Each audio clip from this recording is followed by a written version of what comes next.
Alright, we're just going to measure, just before we start on this truck, from the center of the hub to the edge of the fender. We'll have 19 and a quarter. 19 and a quarter. And then on the rear should be about 22 from memory. Yeah, 21. 21, okay.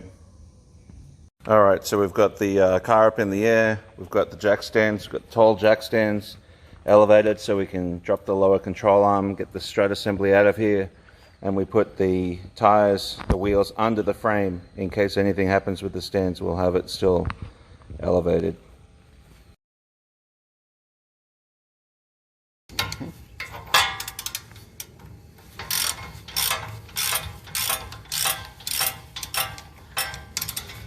So that's one.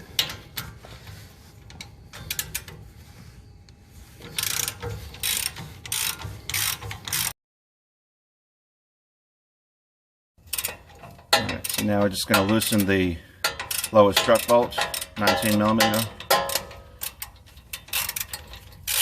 I'm just going to loosen that up. We've already got the lower ball joint off.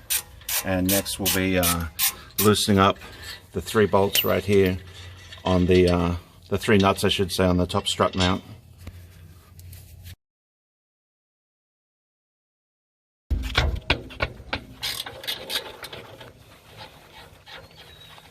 Just loosen them and we'll leave them attached because the strut, then we're going to move the lower control arm down to get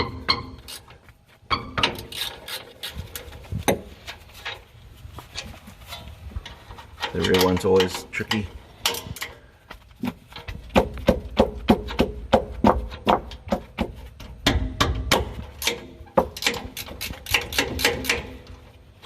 Alright, we used a pry bar against that bolt there to push down on the lower control arm to remove the lower bolt of the strut. So right now everything's still held in place. The strut is still in place. We've got 1 nut at the top left and the bottom bolt is now out. We're going to pry down the lower control arm.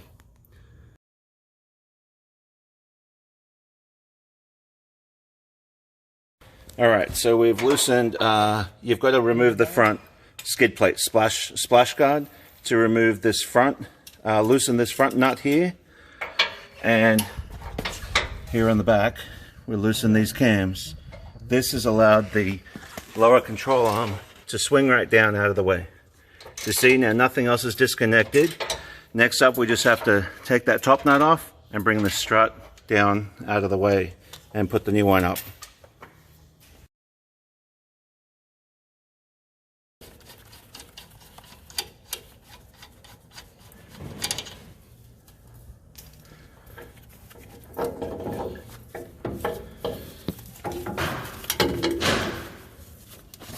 Too easy. See, everything's still attached. Brake line, ABS line, upper control arm. The upper control arm's holding this whole knuckle and everything. Nothing is stressed right now. And the whole strut tower is free and clear, ready for the new assembly to go up into place.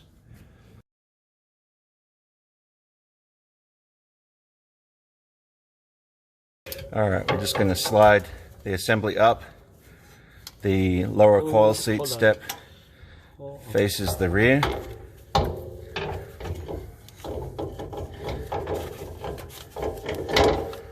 And we're going to put a nut on the top to hold the strut assembly into position so we can swing the lower control arm back into place for the lower mount. Just one, right? Just for now. Yep. Yeah.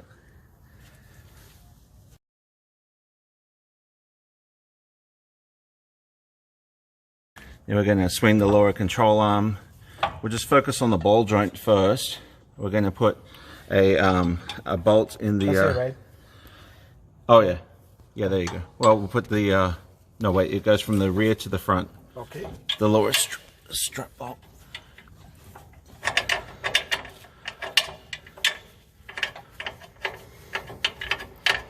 Got to get the lower arm up a little bit more.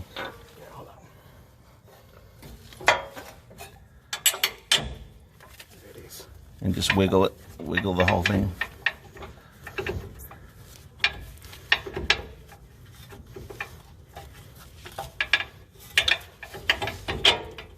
There we go. You don't want to use a hammer there, because if you did, you could damage the threads. I see a lot of guys in videos using a hammer to bust that through. Just have some patience and wiggle it. It should go right through. Then you put your flat washer and your original nut. And we're never going to tighten this in the air. We're only going to tighten that on the ground. So now we can position the lower ball joint with the two long bolts that go in there. And we just got to kind of wiggle that around a little bit, because that whole thing can shift. And we'll loosely install these by hand and only hand tighten those up for now.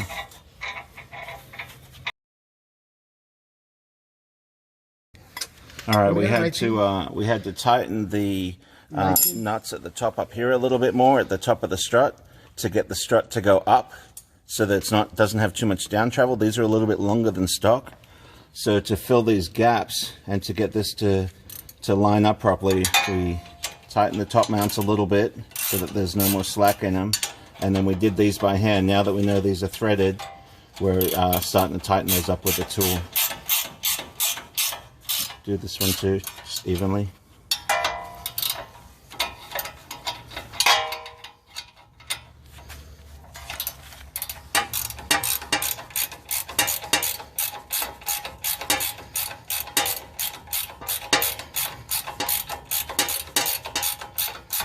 Alright, so we'll get back in a second. Here I want to compare what we pulled out. This is the front driver's side. This is the front passenger side. You see, you can tell they're going to go all the way tight, but once we hold the steering wheel straight here in a second, those get maximum torque. So anyway, it's kind of hard maybe to compare in the video, but you can see the thickness in the body size versus these, the amount of coil springs, the actual turns in the coil, then the base thickness. I'm talking about this base right here. This is a one-piece leg, just like this, but much larger. The rubber bushings, now they've got paint on them, of course, but the lower bushings in the Dobinsons are exactly the same as original. So you get maximum ride comfort. The strut top caps are basically identical. No difference.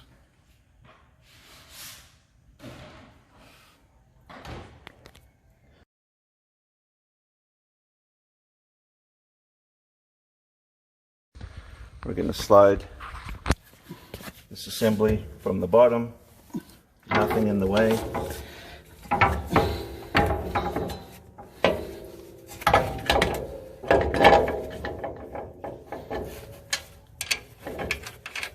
This truck's brand new, so we're going to reuse those original nuts for the top mounts, because they've got a lot of thread on them.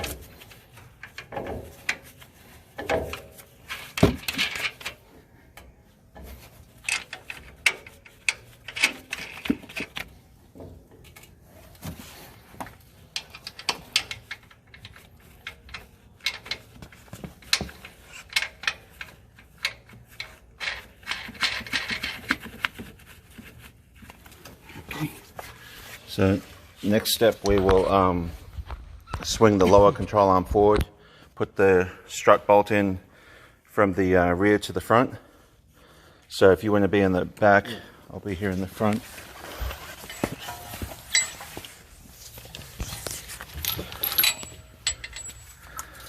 Just going to bring that up to meet the strut.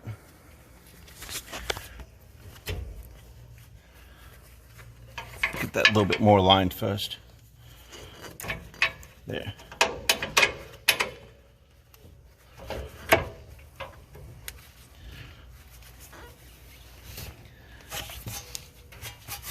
See? Just got to wiggle everything a little bit more.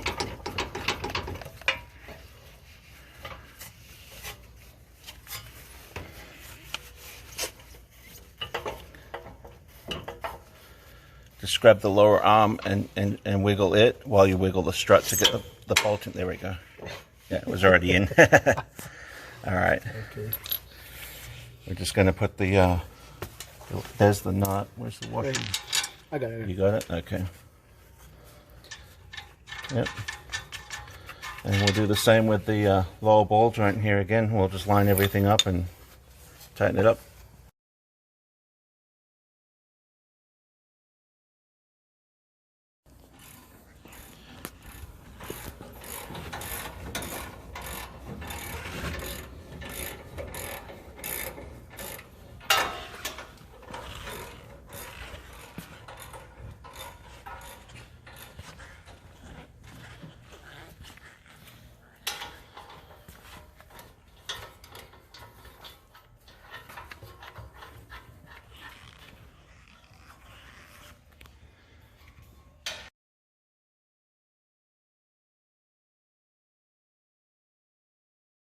Alright, we're just tightening the lower ball joint bolts. Factory torque setting is 160 on these, so pretty much as tight as you can absolutely get it.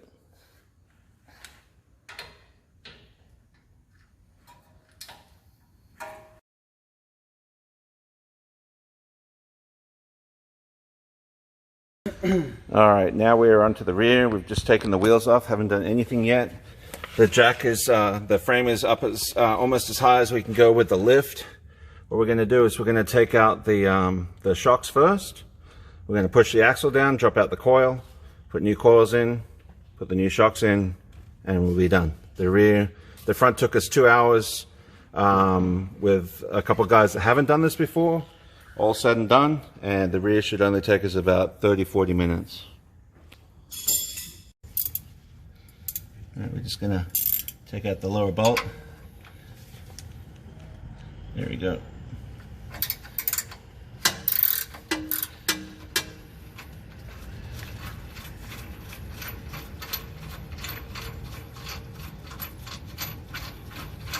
And then at the top, we're gonna hold the shock body with a hand, and then we've got to use an open-ended wrench because, well, you might be able to get a ratchet in there, but Yeah, you do. it's a bit awkward. Further up, hold the body at the top there.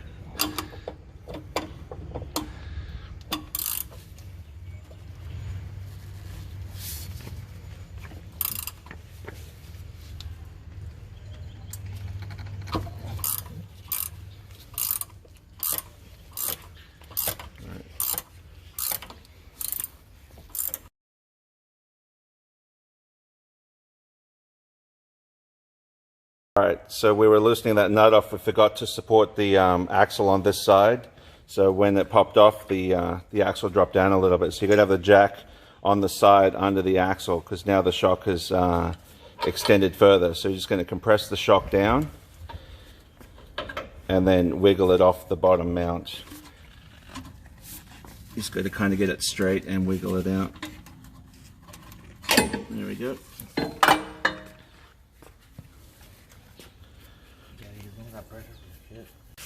Sometimes it's easier on this passenger side, just hold the top nut and rotate the shock. We've got this side of the axle supported with the jack so that when the shock gets loose it doesn't pop out. So the factory shocks have this metal guard, shock guard. It's pretty easy to hold on to and get leverage while we loosen up the top mount, and the bottom bolt is already removed from this shock.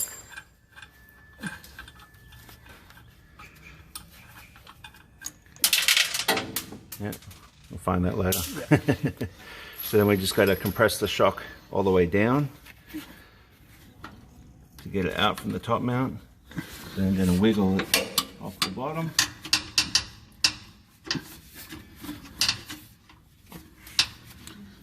Oh, just got to get the shock to be straight to do it. Because these There you go. Just grab the bottom of the shock and slide it out.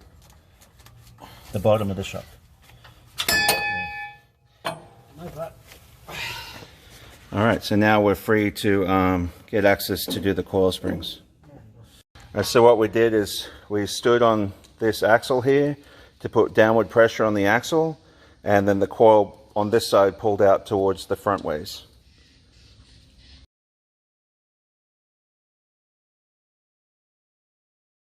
Okay, we've got the new coils with the coil seat isolator setting inside there. We're going to wiggle that up into position and get the top straight, push down on the axle, and get the lower coil seat in position.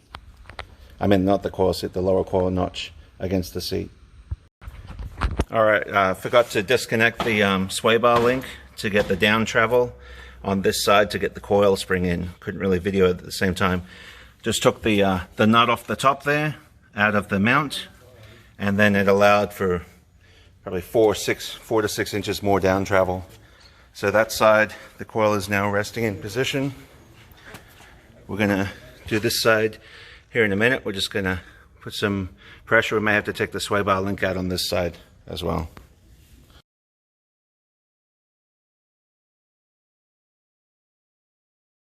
Alright, so this side was a little tricky. We have the sway bar link removed again. You need to line up the coil. If you can see the notch, it's hard to tell. Let's see if I can get it from this angle.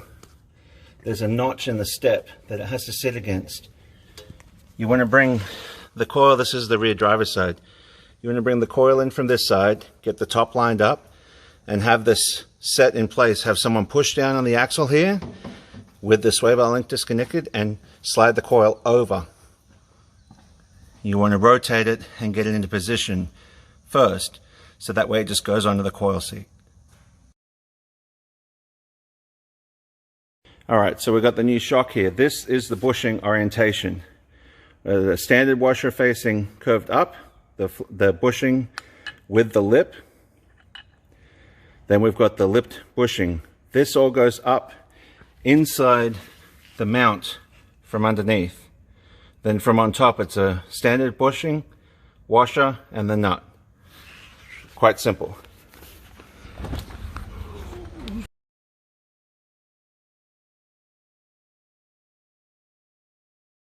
So we've got, before we did anything with the top, you got to get the shock lined up straight and get that lower bushing on, because it's got to slide on this straight. Now we're going to compress the shock. Takes a little bit of power. We're going to wind it up and let it compress itself back out into position of the upper mount. Now the axle's got full droop right now, so we're going to get the shocks in position on both sides and then jack up the axle to put the bushings on. You have to be careful because it's sitting on the... Actually, we did this side first. We put a little bit of pressure onto the axle to bring the shock up. Because it's so tight, we're going to slide the bushing and washer into place and bring the stud up inside it. This is actually probably one of the most tricky things to do in this whole installation. We're going to let the next, you got to have small hands too to get the nut on, so you got to have the shock come up and be centered in the shock mount so that you can see threads on the shaft of the shock. There we go. And this part's going to be tricky, so I'm not going to film it. So a trick with the Dobinsons is hold the top nut and spin the body to get it to wind down some of these threads. It's a nylock nut.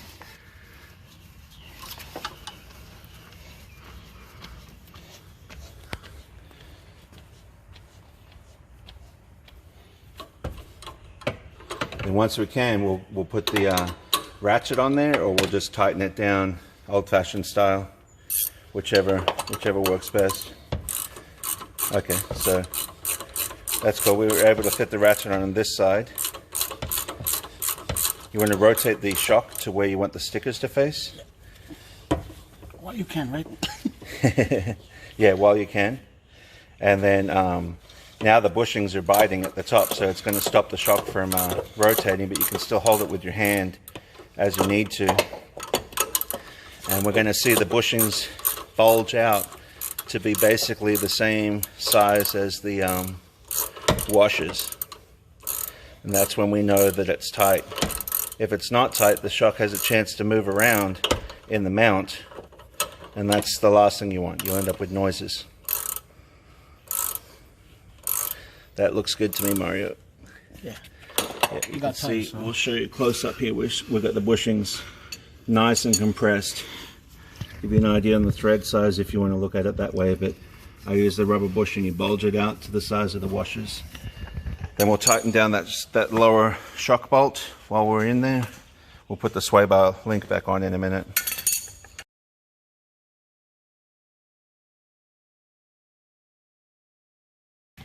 Alright, this is the top of the shocks with the car on the ground. This is what the bushing should look like to show that they're tight. That's the rear. Don't measure it yet, Mario, it hasn't been driven. I know. And that is the front. You see the washer and the bushing are the same size.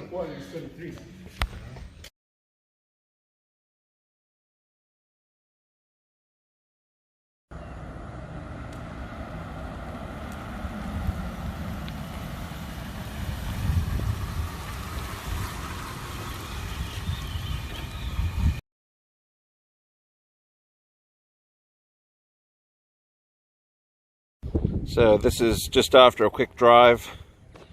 We're going to wait to measure it until it settles some more, but we're shooting for 2 inches. This is a two-wheel drive 2018 model with third row seat with the 1-inch coils in the back, looking for 2 inches in the front. But yeah, it looks pretty good. Get a little bit better view from back here, straight angle. We're shooting for pretty much level, so that's what we got, maybe about 1 inch of rake.